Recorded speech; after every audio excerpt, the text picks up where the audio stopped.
Добър ден! Аз съм самонаето лице, self-employed. В какъв случай могат да ми бъдат приложени наказателни санкции? Здравейте!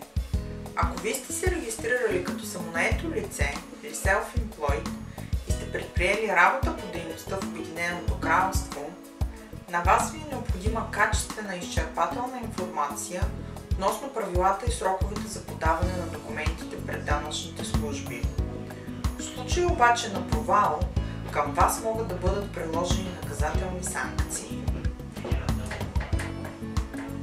Какви са най-разпространените случаи на приложение на наказателните санкции?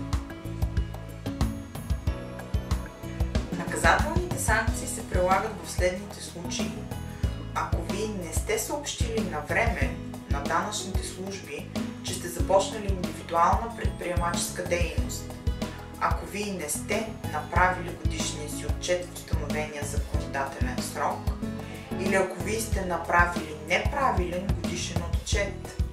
Ако в случай, че на вас са ви приложили наказателни санкции, то ви е нужно бързо да получите грамотна консултация и да се обърнете за помощ към професионалисти.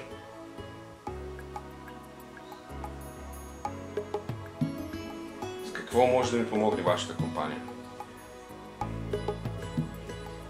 Специалистите в нашата компания имат достатъчно богат опит в сътрудничеството с данъчните служби и с решението на такива проблеми.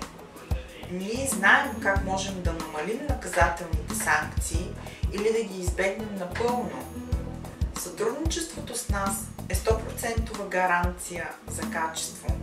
С нас вие винаги ще бъдете на време.